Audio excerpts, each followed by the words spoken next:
예레미야는 기도합니다. 그리고 내용을 보면 좀 익숙하기도 합니다. 이런 질문을 하나님께 드립니다. 악한 자들이 형통하는 것은 무슨 까닭입니까? 하나님께서 악한 자들이 하는 그 거짓 이빨림 소리에 속고 계신 것은 아닙니까? 하나님을 잘 믿는 나는 왜 이렇게 힘듭니까? 예레미야가 지금 하나님과 변론하고 있습니다. 1절 보시면 여호와여 내가 주와 변론할 때에는 주께서 의로우시니이다. 그러나 내가 주께 질문하옵나니 악한 자의 길이 형통하며 반역한 자가 다 평안함은 무슨 까닭이니까? 변론이라는 말은 법정 용어이지요. 변론이라는 것이 옳고 그름을 따지는 것 아닙니까? 지금 예레미야는 법정에서 어떤 논리를 따지듯이 하나님께 따지고 있습니다.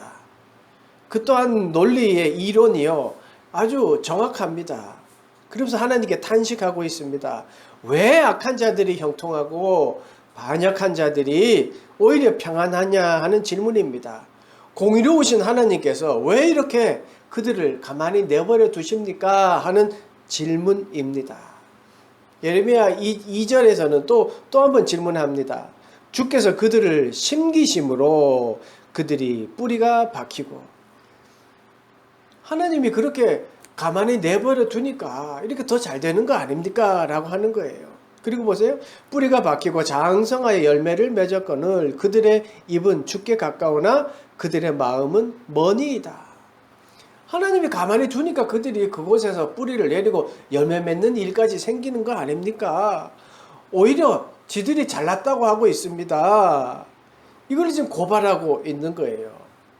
그리고 그들의 말이 정말 이 입은 그들이 하나님 믿는다고 하지만 속마음은 아니에요. 하나님 그걸 좀 아세요. 하나님 속지 마세요. 라고 지금 예레미야가 그 사실을 고발하고 있습니다. 예레미야가 얼마나 답답하고 정말로 억울한지 그 심정을 보는 것 같습니다. 본문의 앞장에 보면요, 그 심정을 직접 토로한 모습이 있습니다. 11장 20절에 보면 공의로 판단하시며 사람의 마음을 감찰하시는 만군의 여호와여 나의 원통함을 주께 아뢰었사오니 라고 합니다.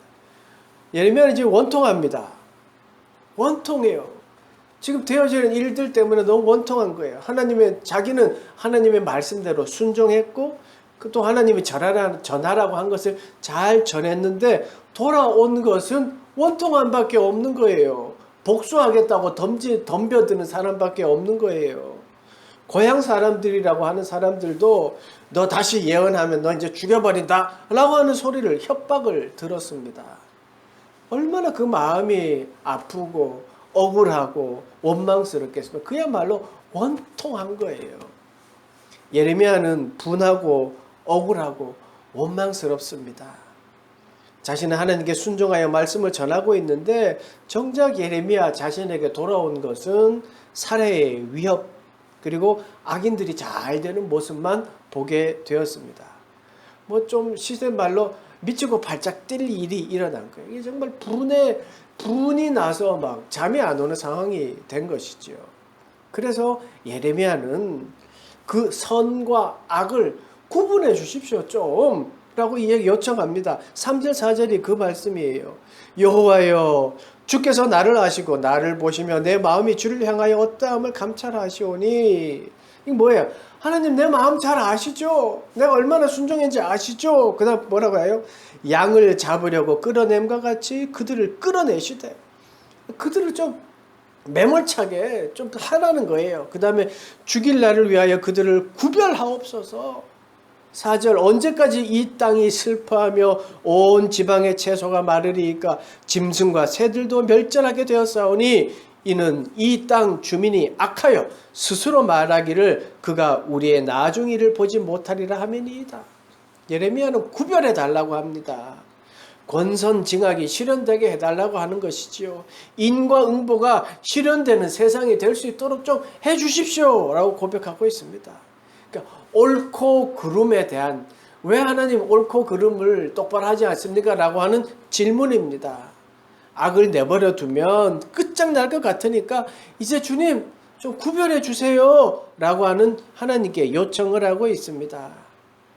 그 악한 자들을 매장하게 양을 끄집어내는 것처럼, 그래서 도살장에 데려가는 것처럼 좀 정확하게 좀 딱 끄집어내 주십시오라는 거예요. 옳고 그름을 정확하게 해 주십시오라고 하는 예레미야의 질문입니다. 이렇게 가만히 내버려 두면 세상이 망할 것 같습니다. 그만 정리해 주십시오. 언제까지 내버려 둘 겁니까? 라고 하는 예레미야의 요청이고 질문입니다. 조금 전에 이야기했듯이 예레미야는 하나님께 순종했던 사람입니다. 하나님의 명령에 순종해서 독신으로 살았어요. 너 결혼하지 마. 그래서 예 하고 결혼 안 했어요. 그렇게 또 전하라고 하는 이스라엘의 죄를 정확하게 지적하고 하나님의 심판을 선포했습니다. 무엇보다도 열심히 하나님을 의지했습니다. 그런데 본인에게 돌아온 것은 원통함입니다. 이 결론이 맞느냐라고 하는 것이 예레미야의 지금 질문이에요. 이 일이 일어나는 것이 하나님의 뜻입니까? 라고 하는 질문이고, 이 질문에 대해서 하나님이 답하십니다. 하나님 뭐라고 답하십니까? 5절입니다. 만일 네가 보행자와 함께 달려도 피곤하면 어찌 능히 말과 경주하겠느냐? 내가 평안한 땅에서는 무사하려니와 요단강 물이 넘칠 때에는 어찌하겠느냐? 옳고 그름에 대한 예레미야의 질문에 동문서답을 하시는 것 같아요. 하나님의 대답은 무엇이 옳고 무엇이 그르다라는 대답이 아닙니다. 그리고 왜 그렇게 네가 원통해야 되는지라는 대답이 아닙니다. 이해할 수 없는 답변을 하십니다. 원통해하고 부조리 앞에 있는 예레미야에게 하시는 말씀이 너 지금 피곤하면 어떻게 말과 경주할 수 있겠어? 아니 마른 땅에서도 힘들면 홍수가 나면 어떻게 하겠느냐?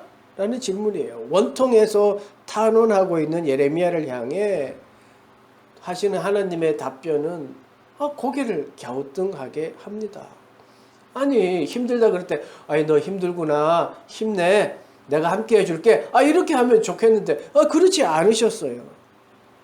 오히려 지칠 대로 지쳐있던 예레미야가 더 지치지 않았을까요? 더 이상 못하겠습니다.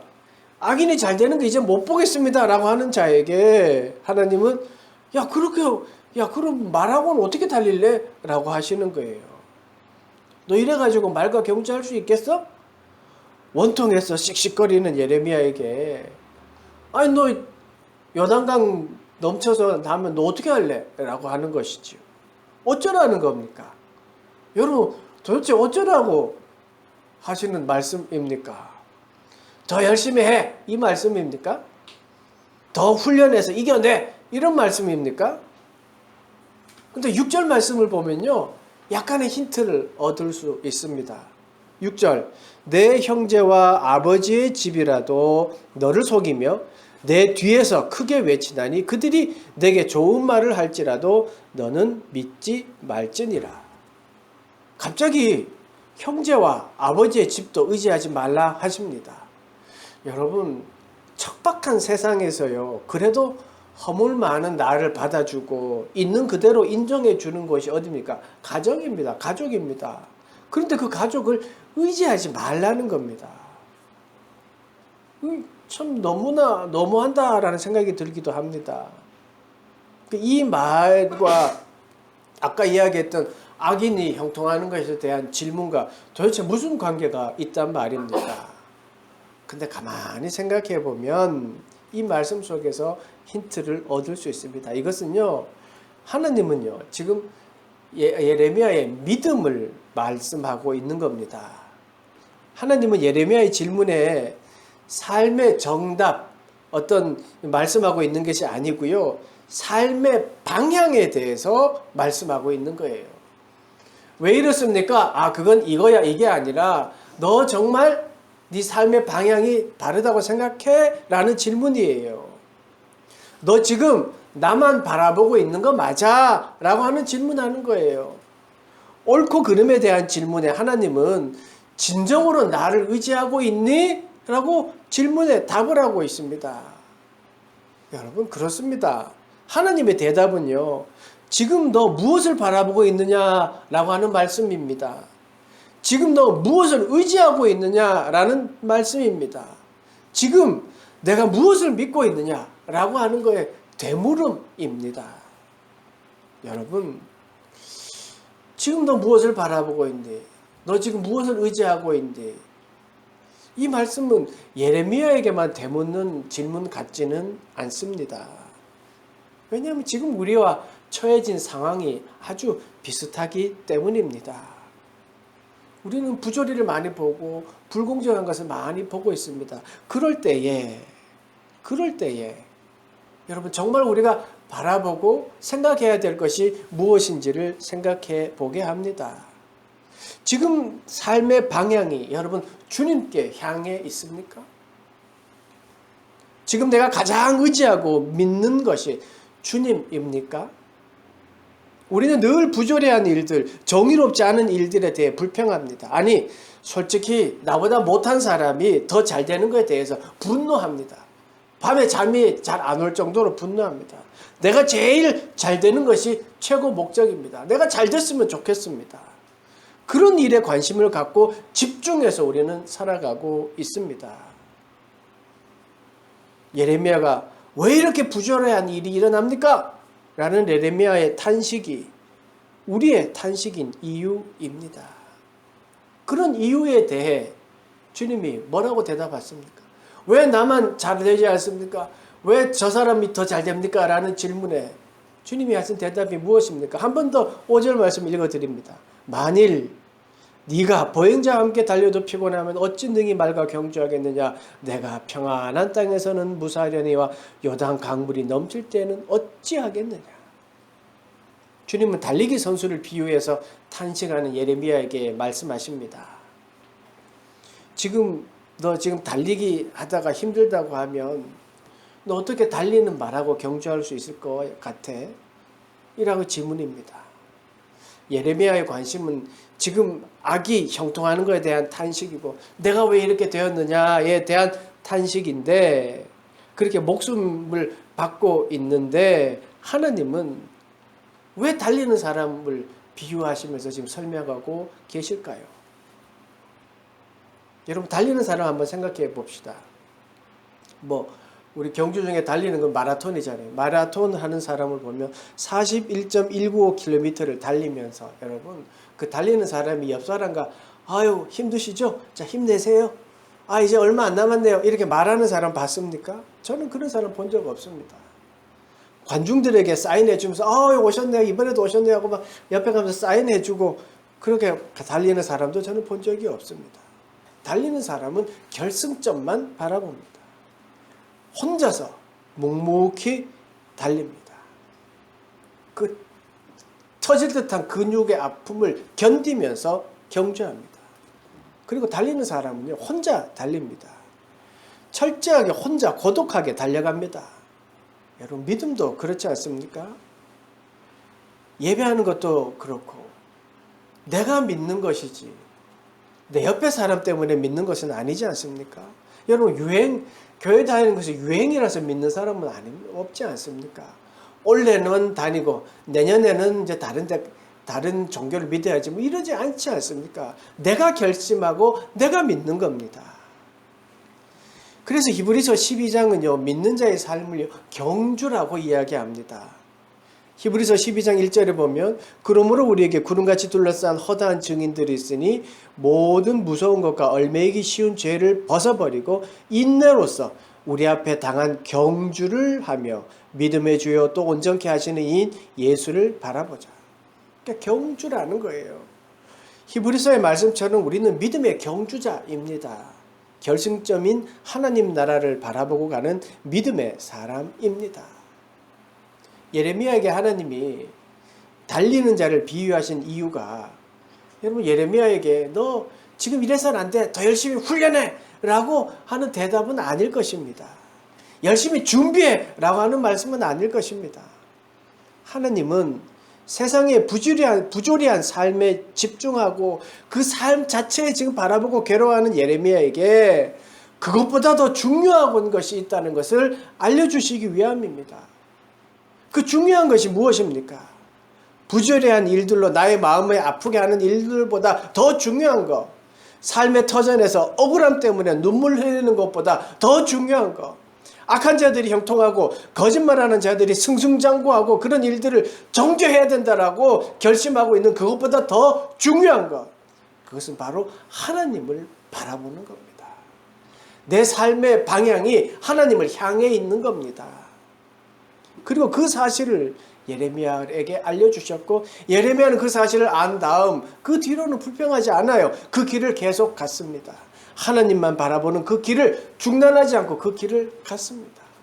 그래서 눈물의 선지자, 하나님의 말씀에 순종하는 예레미야 선지자가 되었습니다. 사랑하는 여러분, 달리는 사람은 고독하게 혹은 결승점만 바라봅니다. 그 사람의 머릿속에는요, 결승점만 있습니다.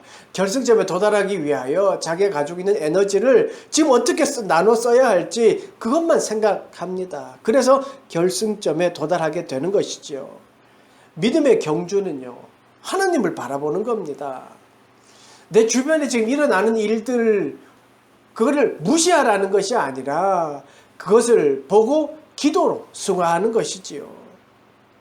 하나님을 바라보는 겁니다. 그래야 하나님의 자녀가 됩니다. 여러분이 지금 관심을 가지고 있는 것은 무엇입니까? 부조리에 대한 것은 아닙니까? 나의 불이익에 대한 것은 아닙니까? 악인의 형통에 대한 억울함은 아닙니까? 그런데 그것보다 더 중요한 것은 내가 지금 하나님을 얼마나 의지하고 있느냐입니다. 하나님을 의지한다, 하나님을 믿는다라는 것은요, 어떻게 보면 고독합니다. 왜 고독이다 이야기하냐면요, 기도는 혼자 하는 거잖아요. 하나님과 내가 만나는 거잖아요. 하나님과의 단둘만의 대화가 기도잖아요. 그러니까 하나님께 집중하는 것이 기도잖아요. 그래서 고독하다고 하는 겁니다. 그분과 기도하면서 지금 내 상황과 또 하나님을 향해 내가 바라보고 있는지를 늘 생각하는 것, 이게 기도고 그게 믿음의 경주입니다. 우리는 내 삶의 방향이 하나님께 향해 있는지를 늘 집중하고 살아야 합니다. 그러면요, 어떤 일이 일어나느냐 하면 그 어떤 부수적인 일들, 큰 장애물이 있어도요, 그게 부담스럽지가 않아요. 왜냐하면 방향이 맞다면, 방향이 맞으면 어떻게 하면 돼요? 너무 커서 지나가지 못하겠으면 돌아가면 되는 거잖아요. 방향이 똑바른지 모르니까 큰 것이 나타나면 어떻게 해야지, 되돌아가서 엉뚱한 곳으로 가서 또 먼 길로 가게 되는 것이죠. 방향을 모르니까 이리 갔다 저리 갔다 하는 겁니다. 근데 방향을 알면요, 뚫어갈 수도 있는 거고요, 넘어갈 수도 있는 거고요, 돌아갈 수도 있는 거예요. 근데 그 방향을 모르니까 이리저리 헤매게 되는 겁니다. 아까 이야기했던 달리기 선수가 만약에 관중들에게 박수 받는 거에만 관심이 있고요, 그 행사 진행자가 예쁜지 안 예쁜지에 관심이 있으면, 만약에 관중들의 박수에 관심이 있어서 거기에 만족하면서 살아가면요, 순간은 즐겁겠죠. 박수 받고 예쁜 사람 보면서 가면 좋겠죠. 그런데 과연 결승점까지 갈 수 있을까요? 완주하기는 힘들 것입니다. 달리는 자, 경주와 믿음의 경주자는요, 마찬가지입니다. 그 엉뚱한 것에 관심이 있어서는 안 되는 것이죠. 하나님께 기도하는 것 당연히, 그리고 거기에 집중하는 삶을 살아야 하는 것입니다. 그리고 여러분, 그리고요, 내가 하나님을 향해 있고 그 방향이 올바르다면 하나님이 가만히 계시지 않습니다. 예레미야 15장에 보면요, 예레미야를 향해 하나님이 이렇게 말씀하십니다. 여호와께서 이르시되 내가 진실로 너를 강하게 할 것이요 너에게 복을 받게 할 것이며 내가 진실로 내 원수로 재앙과 환난의 때에 내게 간구하게 하리라. 아멘. 하나님께서는요, 지금 예레미야에게는 너 달리는 말과 경주할래? 할 수 있어? 홍수나면 어떻게 할래? 라고 하셨지만 예레미야를 강하게 하시고 복 주시고 원수에게 구원해 주실 분이라고 지금 말씀하고 있습니다. 이게 하나님의 본심인 것이지요. 그리고 하나님은요, 우리 한 사람 한 사람을요, 누구보다도 잘 아십니다. 아니, 우리 자신보다도 더 잘 아십니다. 하나님은 우리가 지치고 힘들어서 지금 내가 에너지가 얼마 남았는지 몰라서 뭐 에너지를 다 쓰고 힘들어 할 때 하나님 그냥 내버려 두지 않습니다. 분명히 우리를 도와주고 이끌어 주십니다. 만약에 말과 달려야 될 일이 생기면 하나님이 말이 되어서 우리를 태우고 가실 분이십니다. 그분이 우리 하나님입니다. 홍수가 나면 미리 알려주셔서 대비하게 하시고 뭐 그렇지 않다면 같이 옆에서 헤엄치실 분이 우리 하나님이십니다. 사랑하는 여러분, 예레미야에게 하나님이 원하시는 것은요, 하나님만 바라보는 그 마음이었습니다. 악이 형통하고 억울한 상황에 처한 예레미야를 외면하신 것이 아닙니다. 악이 형통하는 세상, 거짓을 행해도 평안한 세상, 그런 세상에서 정말 붙들어야 될 것은 하나님이다 라는 것을 알려주신 겁니다. 그리고 예레미야는 그 길을 갖고 또 그 길로 선지자의 역할을 감당했습니다. 하나님을 바라보는 눈, 하나님을 생각하는 마음, 하나님을 의지하는 믿음, 이것이야말로 정말 부조리한 세상에 살아가는 무기이자 지혜입니다. 여러분, 하나님과의 고독한 시간을 가지십시오. 그 소중함을 다시 깨닫기를 원합니다. 하나님과 함께하는 그 고독이 여러분 깊으면 깊을수록 삶은 기쁨이 넘칩니다. 이게 신비한 일이에요. 세상 사람들은요, 고독을 홀로 있는 것을 두려워해요. 관계가 끊어지는 것을 힘들어해요. 그래서 분주하고 바쁘게 사는 것이 좋다고 여깁니다. 그래서 분주하고 바쁘게 사는 것이 내가 행복에 가까워진다고 여기지만 여러분 그렇지 않다는 사실은요, 금세 깨닫게 됩니다. 시간을 내서 하나님을 향해 내가 서 있는지 여러분 시간을 내십시오. 그리고 살펴보십시오. 그리고 하나님과의 고독한 시간을 가지십시오. 그리고 그 관계가 깊어지기를 기도하십시오. 그 길이 바로 우리가 살 길이고 바른 방법입니다. 하나님과의 고독한 시간은요, 우리의 삶의 에너지입니다. 사람은 믿음의 대상이 아닙니다. 사람은 사랑의 대상이고 평화를 나누는 대상입니다. 그러니 사람을 의지하지 말고 하나님을 의지하십시오. 사람을 의지하니까 사람의 관계가 중요하게 여기게 됩니다. 그래서 저 사람과 관계가 좋고 나쁘고에 따라 내 기분이 달라지기, 내가 변하잖아요. 기분이 변하고. 그래서 배신당하면 죽을 것 같이 힘들고, 인정받고 싶어서 막 억지로 웃음도 짓고 막 억지로 잘해주고 합니다. 상대방의 태도에 따라 내 감정이 상처받고 내 감정이 왔다 갔다 하는 모습, 이게 바른 것이 아니지요. 그건 무슨 말이냐면 내 믿음의 대상이 사람이었다는 거예요. 내 믿음의 대상이 사람이니까 의지하고 그 사람의 상황에 따라 내 기분이 변화되는 거예요. 그거는 하나님이 원하시는 방법이 아닌 것이죠. 사람은요, 삶의 목적이 될 수 없습니다. 우리가 믿고 의지할 분은 오직 하나님뿐입니다. 내가 가장 의지하고 또 내가 가장 크게 믿는 분은 하나님이어야 합니다. 이 말씀을 하나님이 지금 예레미야에게 하고 있습니다. 예레미야처럼 세상의 부조리 그리고 나의 억울함, 하나님께 아뢰는 겁니다. 세상의 부조리를 모른 척 하라는 것이 아니라 거기에 대한 아픔, 거기에 대한 정의가 세워져야 되는 것을 하나님께 아뢰라는 말씀입니다. 만약에 사람을 의지했다면 예레미야가 어떻게 했을까요? 자기와 처지와 같은 다른 선지자를 찾아다니면서 그랬겠죠. 야, 지지리도 말을 안 듣는다. 나는 고향에서 살해 협박도 받았어. 너도 그러니? 참 힘들다. 이러면서 서로 사람에게 위안을 받았겠죠. 하나님이 그거를 철저하게 말씀하신 거예요. 사람을 의지하지 말아라. 너 형제, 가족도 의지하지 말아라고 말씀하신 것입니다. 하나님께 원통함을 가져갔습니다. 예레미야는. 여러분의 원통함은 어떻게 해야 하겠습니까? 하나님께 가져가십시오. 사람에게 찾아다니면서 나 억울해요 하는 것이 아니라 하나님께 가져가십시오. 그것이 하나님을 바라보는 삶의 모습입니다. 우리에게는 하나님 한 분이면 됩니다. 여러분, 나에게는 하나님 한 분이면 됩니다. 라는 고백을 하는 여러분이 되기를 축원합니다. 그 고백이야말로 우리의 삶의 에너지이고 또 삶의 방향이 하나님께 향해 있다는 증거가 나는 하나님 한 분이면 됩니다. 라는 고백일 것입니다.